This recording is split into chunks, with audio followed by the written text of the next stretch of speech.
Om NaMo Narayan. The ancient Indian astrologer में आपका स्वागत है। हम आज आपके सामने एक ऐसा प्रोग्राम प्रस्तुत करने जा रहे हैं जो इस कुंडली देखने के परिप्रेक्ष्य में बहुत ही तकनीकी सिद्धांतों को लेते हुए है। और हम ये जैसे तमाम कुंडली देखते समय लोग जानते हैं, कहते हैं आपका सर्प दोष है, आपका पितृ दोष है, आपका काल सर्प दोष है।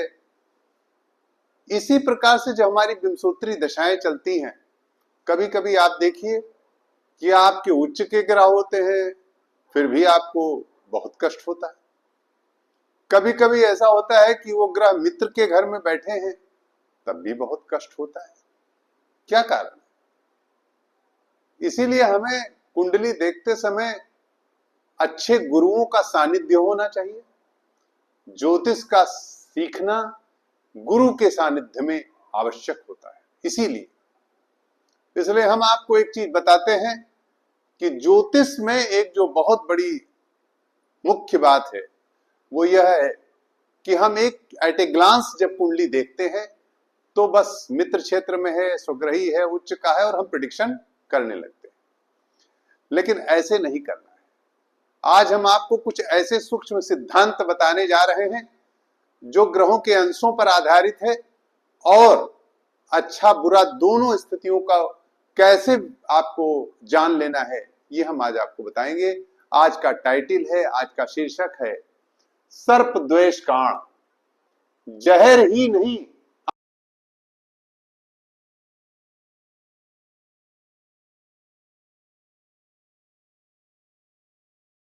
तो हम द्वेषकांड की कुंडली हमें खोलने की जरूरत नहीं है, क्योंकि हम ये जानते हैं D3 है, वो तीसरा भाग है।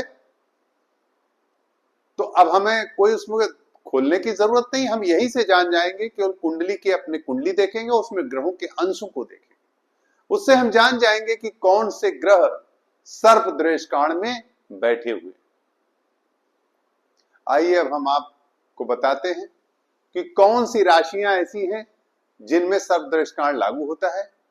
और हमने जो शब्द लिखा है कि सर्प द्वेषकांड जहर ही नहीं अमृत भी, तो आप ये जान लीजिए कि सर्प द्वेषकांड वास्तव में, यदि सर्प द्वेषकांड में आपके ग्रह हैं और उन अंशों में जिनमें कि वो सर्प द्वेषकांड की स्थिति आ रही है वो पार कर जाते हैं, तो वो इतना लाभ देते हैं कि आप कल्पना नहीं कर सकते हो कि आपको कितना लाभ देके जाएंगे अपनी विंशोत्तरी दशा और अंतरदशा। इसलिए आज हम पिछले वीडियो में भी हमने D3 पर चर्चा की थी। जैसा कि लोग कहते हैं कि केवल कुंडली के साथ साथ नवमांश ही सबसे बड़ा भाग्य का कारक है, दशमांश ही है। नहीं, सारे वर्ग, इवन मैं कहता हूं 1600 वर्ग पे हम चर्चा करेंगे। हम 1600 वर्ग की बात बताएंगे कि समस्त वर्ग आपके भाग्य और कर्म को बनाने वाले हैं। इसमें जो सबसे महत्वपूर्ण सारे वर्ग हैं, अभी हम आपको केवल द्वेषकांड की चर्चा में ले चल रहे हैं। आज हमने जो प्रश्न उठाया है सर्प द्वेषकांड, इसके लिए हमने लिखा है 3 राशियां हैं इसमें। बहुत ध्यान से सुनिएगा और अंत तक हमारे चैनल पर बने रहिएगा। हमारे चैनल को लाइक शेयर सब्सक्राइब करना ना भूलिएगा और हमारे चैनल पर अंत तक बने रहिएगा। तभी आप ध्यान से अगर सुनेंगे तो आपकी बात आसानी से आपको समझ में आ जाएगी। कोई बहुत कठिन विषय ये नहीं है। देखिए, हम आपको एक चीज बताना चाह रहे हैं। पहले तो हम आपको एक बता दें कि ये कौन से राशियां सर्प द्वेषकांड में आती। केवल 3 राशि, और तीनों जलीय राशियां, तीनों जलीय राशियां हैं जो सर्प द्वेषकांड में आती हैं, जिन्हें हम निगड़ द्वेषकांड भी कहते हैं। अब कौन सी राशियां हैं? वो हैं कर्क, वृश्चिक और मीन। अब आप समझ गए। आपको ज्ञात है कि जो सबसे बड़ा जो बिंदु है कि जलीय राशियां, ये 3 राशियां हैं, कर्क, वृश्चिक और मीन। इस पे हम चर्चा करेंगे कि ये जो 3 राशियां हैं, कर्क, वृश्चिक और मीन, हमने यहां लिख रखा, आप नोट कर सकते हैं। आप आसानी से इसे पहले देख लें कि हमने पूरा लिख दिया है। हम अभी कुंडली, मैंने 2 कुंडलियां समझाने के लिए ले रखी हैं, पर पहले हम आपको बताएंगे, इसको लिख लीजिए। कर्क राशि 0 डिग्री से 10 डिग्री, ध्यान दीजिएगा, ये कर्क राशि 0 डिग्री से 10 डिग्री के बीच अगर कर्क राशि में कोई ग्रह बैठा हुआ है तो निश्चित रूप से वो सर्प दृष्टिकाण में है, भले ही उच्च का बृहस्पति ही क्यों ना हो, क्योंकि आप ये जानते हैं कि कर्क राशि में यदि बृहस्पति आएगा तो वो उच्च का हो जाएगा निश्चित रूप से, कोई बात नहीं। लेकिन अगर वो 0 डिग्री से 10 डिग्री के बीच है तो निश्चित रूप से आप ये जान लें कि वह सर्प दृष्टिकाण में आएगा। इसका मैं प्रत्यक्ष अनुभव आपको बताने जा रहा हूं, प्रत्यक्ष। अब आइए वृश्चिक राशि। वृश्चिक राशि में 10 डिग्री से 20 डिग्री, ध्यान से लिखिएगा, सुनिएगा और इसे नोट करते चलिएगा, तो आप आसानी से अपने यजमानों की कुंडली देख सकते हैं, अपने साथियों की कुंडली देख सकते हैं, अपने रिश्तेदारों की कुंडली देख सकते हैं। बस इसे कृपया नोट करिएगा। कर्क राशि में हमने कहा 0 डिग्री से 10 डिग्री, वृश्चिक राशि में हमने कहा 10 डिग्री से 20 डिग्री। अब आइए मीन राशि, हमने 3 राशियां केवल बताई जो सर्प दृष्टिकाण में है। मीन राशि 20 डिग्री से 30 डिग्री, ध्यान दीजिएगा, 20 डिग्री से 30 डिग्री। अब ये जो 20 डिग्री से 30 डिग्री का अंतर है, बस इतने में ही सर्प दृष्टिकाण लागू होता है, निगड़ दृष्टिकाण लागू होता है।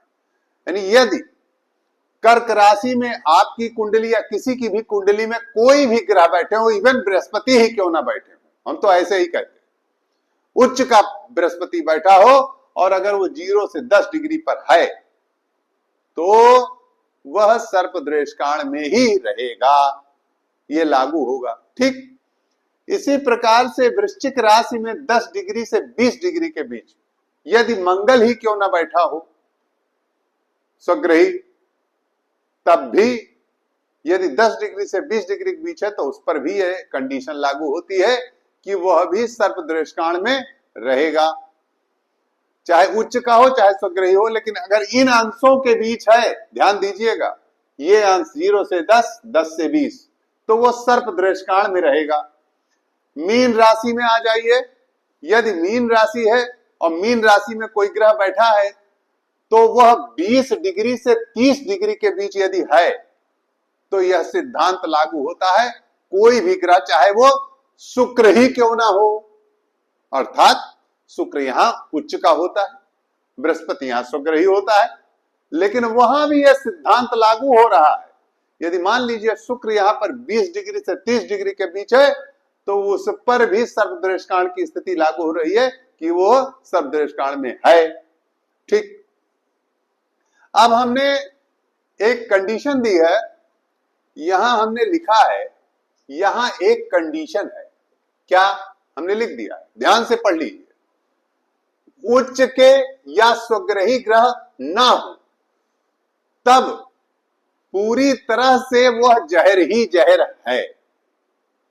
यदि मान लीजिए जैसे वो सर्प दृष्टिकाण में तो रहेंगे, लेकिन यदि उच्च के हो गए, स्वग्रही हो गए, तो फल में अपने मिश्रित फल देंगे, मतलब उच्च का होने का, स्वग्रही होने का लाभ भी आपको देंगे निश्चित रूप से, उतने परिमाण में, जितने परिमाण में आपको दुख पहुंचा रहे हैं उतने ही परिमाण में आपको सुख भी देंगे, यह कंडीशन होती है। इसीलिए मैंने यहां लिखा है अमृत भी। अब आप देखिए, मैंने लिखा है यदि उच्च के व स्वग्रही बैठे होंगे तो लाभ मिलेगा निश्चित, परंतु नुकसान के साथ, यानी हानि लाभ दोनों की स्थिति बन रही है। लाभ भी बड़े ऊंचे दर्जे का, हानि भी ऊंचे दर्जे की निश्चित। मान लीजिए यदि इन अंशों में ग्रह बैठे हैं, आप अपनी कुंडली में देखिए, अपने जजमानों की कुंडली में देखिए। आइए, अब आप समझ गए होंगे कि सर्प दृष्टिकाण की स्थिति क्या है। और एक कंडीशन और बताना चाहूंगा कि यह तो हानि लाभ दोनों की स्थिति बन गई। परंतु यदि ये ग्रह इन अंशों से निकल गए, मान लीजिए जैसे मैंने आपसे कहा कि कर्क राशि 0 से 10 डिग्री है, और यहां मैंने लिखा है कि मान लीजिए कर्क राशि में कोई ग्रह आया और वह 11 डिग्री से 20 डिग्री पहुंच गया, 20 डिग्री से 30 डिग्री के बीच पहुंच गया, मतलब 10 से ज्यादा निकल गया। मान लीजिए कर्क राशि में कोई ग्रह 10 से ऊपर निकल गया, मतलब 10 डिग्री 35, 10 डिग्री 25 मिनट, 10 डिग्री 35, इस तरह से आगे बढ़ गया और वो 11 डिग्री, 12 डिग्री, 20 डिग्री, 30 डिग्री, ठीक है, उस वहां तक पहुंच गया, तो यहां पर यह कंडीशन लागू नहीं होगी। फिर ये सर्प द्वेषकांड में नहीं होगा, में नहीं होगा, फिर यह सर्प द्वेषकांड में नहीं होगा, ये आप कंफर्म जान लें। और फिर यह गजब का लाभ देगा, बहुत अच्छा लाभ देगा, जैसा कि मैंने यहां लिखा है। अगर उन अंशों को पार कर गया, सर्प द्वेषकांड की कंडीशन को फॉलो न करते हुए कर्क राशि में अगर कोई ग्रह बैठा है और उसने अगर 10 डिग्री पार कर दिया, 11 डिग्री, 12 डिग्री, और यदि उनमें अनुकूलता है, अब ये ना कहिए प्रतिकूलता ना हो, जैसे कि वो अष्टम का कारक हो जाए और वो विपरीत ग्रह बैठ जाए, नीच का हो जाए, इस तरह की कंडीशन हो तो भाई वह चीज लागू नहीं होती। लेकिन यदि अच्छे भावों का प्रतिनिधित्व कर रहा है, मान लीजिए उच्च का बृहस्पति है, अब वो मान लीजिए 1 डिग्री 35 मिनट या 2 डिग्री यानी 10 के अंदर है, तो वो नुकसान निश्चित देगा, नुकसान और लाभ दोनों देगा, ठीक है। और अगर कर्क का बृहस्पति है और इन अंशों में निकल गया 11, 20, 20 से 30, तो वो केवल लाभ देगा, बहुत अच्छा लाभ देगा। ये आज मैं आपको बता रहा हूं। इसी प्रकार आ जाइए वृश्चिक राशि में, 10 से 20 डिग्री के बीच अगर कोई ग्रह है तो निश्चित है वो सर्प द्वेषकांड में है, वो आपको नुकसान करेगा, चाहे वो स्वग्रही क्यों ना बैठा हो, उसके साथ लाभ जरूर देगा। लेकिन अगर कोई स्वग्रही नहीं है तो केवल नुकसान देगा। अब अगर कोई भी ग्रह स्वग्रही है या वैसे भी है, अगर अच्छे भाव का प्रतिनिधित्व कर रहा है और वो 0 से 9 डिग्री और 21 से 30 डिग्री इसके बीच है, यानी कि इन अंशों से हट गया, माने ये 10 डिग्री से 20 डिग्री से हट गया, या तो 0 डिग्री से 9 डिग्री हो गया या 21 डिग्री से 30 डिग्री हो गया, तब क्या होगा? तब यह निश्चित रूप से आपके लिए लाभ देगा, जैसा कि मैंने ऊपर लिख रखा है। इसी प्रकार आ जाइए आप मीन राशि में। मीन राशि में 20 डिग्री से 30 डिग्री अर्थात 20 से 30 नुकसानदेह है। मीन में कोई भी ग्रह बैठेगा, अगर अनुकूलता लिए हुए बैठ रहा है तो आप सोचोगे ये तो उच्च का है तो स्वग्रही बृहस्पति बैठा भैया कल्याण करेगा, नहीं। हम आपको बता दें, यदि 20 से 30 के बीच है तो सतर्क हो जाइए और उससे संबंधित उपासना करिए। हाँ, यह भी मैं आपको बता दूं, जैसे बृहस्पति है तो विष्णु सहस्त्र नाम का पाठ करिए, यदि बुध है तो विष्णु सहस्त्र नाम का पाठ करिए, मंगल है तो हनुमान जी की आराधना करिए, भैरव जी की आराधना करिए, शनि महाराज हैं तो पीपल में जल दीजिए और पीपल में रोज पिप्पलाद मुनि का स्तोत्र का पाठ करिए और शनि देव की उपासना करिए। यदि इस स्थान पर आपके जिन ग्रहों का मैं चर्चा कर रहा हूं, इस स्थान पर कोई ग्रह है उनकी दशा आ गई है और शुक्र है मान लीजिए तो देवी की उपासना करिए, राहु और केतु है तो गणेश जी की उपासना करिए, राहु है तो देवी जी की उपासना करिए। ये हमने आपको बताया। इस प्रकार से अगर कोई ग्रह मान लीजिए हमने बताया 20 से 30 के बीच है तो निश्चित रूप से वो अच्छा नहीं है, मगर यदि वह 0 से 19 डिग्री के बीच है, यानी 20 से पहले पूरा निकल गया, तो ये बहुत लाभदायक है आपके लिए। उच्च का हो बहुत लाभदायक, स्वग्रही बहुत लाभदायक, लेकिन बशर्ते कि इसके बीच नहीं होना चाहिए। अब आप समझ गए होंगे। आइए अब आपको एक उदाहरण देते हैं। एक हमने जन्मांग लिया है एक जातक का, एक लड़के का। उस जातक की कुंडली आप देख रहे हैं, वृश्चिक में राहु, चतुर्थ भाव में शनि, पंचम में मंगल मीन का, छठे भाव में सूर्य चंद्र, सप्तम में बुध शुक्र केतु और द्वादश बृहस्पति। यह जातक, इस जातक की कुंडली में ये राहु मात्र ये देखिए 0 डिग्री और 26 मिनट में, कितना है 0 डिग्री और 26 मिनट। तो क्या ये कंडीशन लागू हो रही है वृश्चिक वाली? ये देखिए यहां, ये देखिए नहीं लागू हो रही है ना, यहां पर लागू नहीं हो रही है। क्यों? क्योंकि 0 डिग्री 26 मिनट वृश्चिक राशि है, और वृश्चिक राशि यानी 8 नंबर में 10 डिग्री से 20 डिग्री यदि हो तब वो सर्प दृष्काण में है। इसका मतलब ये राहु सर्प दृष्काण में नहीं है। इस जातक के, इस लड़के का जो राहु है ये सर्प दृष्काण में नहीं है, बच गया। अब ये बच गया तो क्या हो गया? ये अमृत हो गया। अब ये अपनी दशा में इस जातक को सब लाभ दे जाएगा, नौकरी देगा, शादी कराएगा, संतान भी हो सकता है दे देगा। अब आप ये जान लो कि राहु यहां 0 डिग्री और 26 मिनट पर है, और इसने ये जो 0 से 10 का जो सर्प दृष्काण का पार्ट है उसको, ये वृश्चिक का जो 10 डिग्री से 20 डिग्री का जो पार्ट है उसमें नहीं आया, अर्थात ये पहले 0 डिग्री का हो गया है। तो वृश्चिक राशि में है यानी 10 से 20 नहीं है, तो सर्प दृष्काण नहीं है, ये अमृत हो गया। ठीक, इसी प्रकार से 2 कंडीशन हुई, एक तो वृश्चिक का लिया इसमें और एक हमने मीन का लिया, और तो इसमें कोई सर्प दृष्काण की कंडीशन फॉलो नहीं कर रही है। इसमें 2 ही कंडीशन फॉलो कर रही है। ध्यान दें कि हमने जो लिखा है कर्क, वृश्चिक और मीन, तो इसमें वृश्चिक में राहु है और मीन में मंगल है, तो 2 ग्रहों का हम विवेचना करेंगे। देखिए राहु के बारे में हमने बता दिया कि 0 डिग्री 26 है, 0 से 10 डिग्री से 20 डिग्री वृश्चिक में नहीं लागू है, यानी सर्प दृष्काण नहीं है। अब यह अमृत हो गया। राहु है लेकिन अमृत की तरह फल देगा। आइए शनि में देखते हैं, उसमें देखते हैं, मंगल में देखते हैं। देखिए मंगल, अब मंगल मीन है, मीन में मैंने क्या लिख रखा है देखिए 20 डिग्री से 30 डिग्री, क्या इसके बीच है? हाँ है। ये 26 डिग्री 10 है, बिल्कुल ये कंडीशन लागू है। मंगल यहां सर्प दृष्काण में है।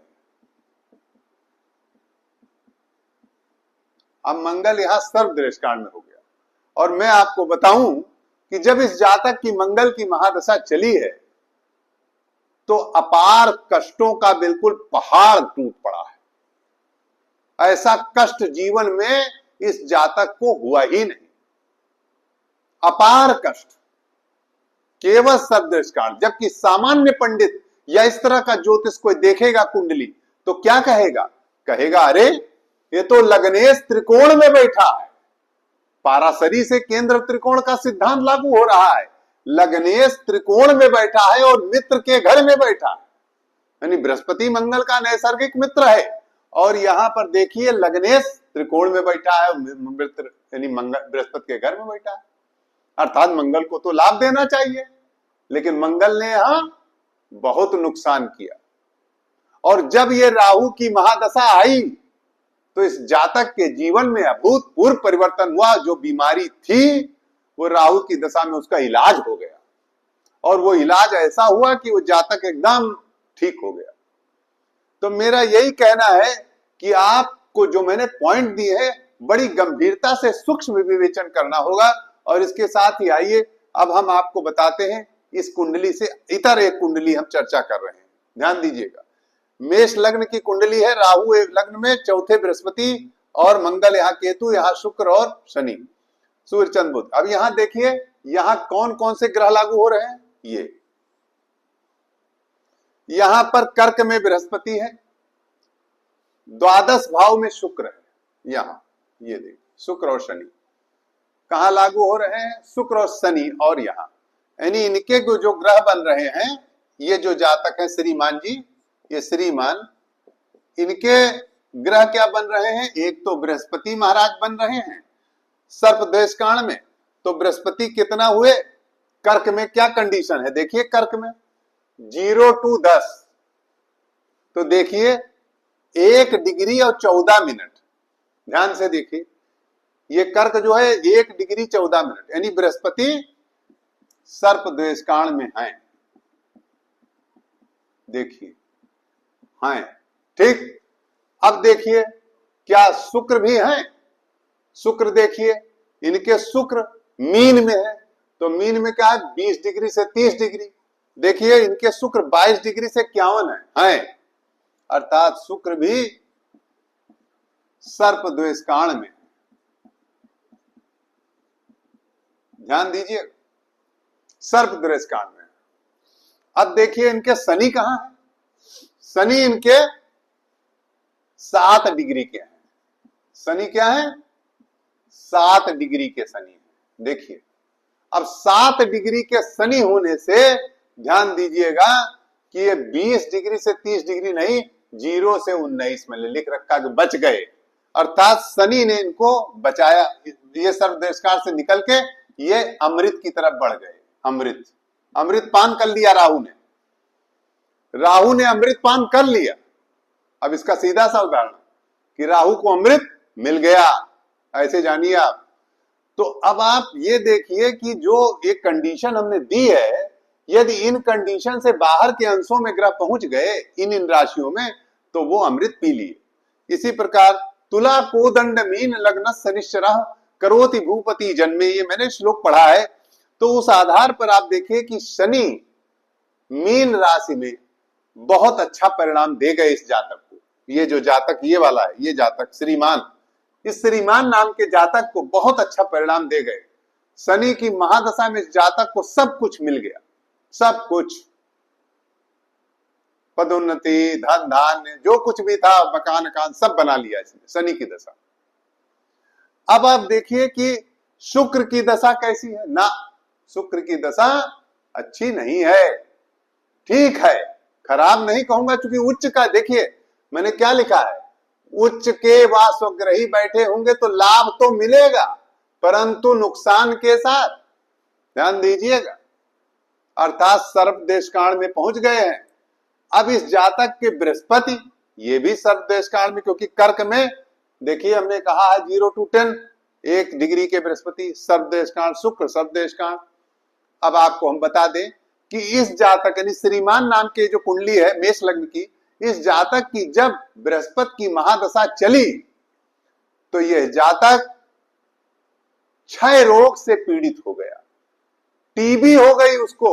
जैसे ही बृहस्पति की महादशा में बृहस्पति की अंतर्दशा प्रारंभ हुई, राहु समाप्त हुए, जैसे ही बृहस्पति की महादशा में बृहस्पति की अंतर्दशा लगी, इस जातक को टीबी हो गई। और nobody can could diagnose at that time, कोई भी डॉक्टर ऐसा नहीं था जो कर सकता था कुछ भी, वो डायग्नोस नहीं हो रहा था बीमारी। आप समझिए कि ये जातक 2 महीने तक बुखार में तड़पता रहा और इसकी स्थिति बहुत भयानक हो गई थी। इस जातक की स्थिति एकदम भयानक हो गई थी। बाद में इसे पता चल, इसके जातक को डॉक्टर के द्वारा फिर ट्रीटमेंट हुआ, तो साल भर फिर इसका इलाज चला। यानी बृहस्पति इसके लिए, जबकि बहुत ही, अब देखिए बृहस्पति में जैसे ही बृहस्पति की अंतर्दशा आई, जातक टीबी हो गई, ठीक हुआ जातक। फिर जैसे ही बृहस्पति में शनि महाराज ने प्रवेश किया, वैसे ही इसका सिलेक्शन लोक सेवा आयोग से हो गया, यानी यूपीएससी सेलेक्ट हो गया।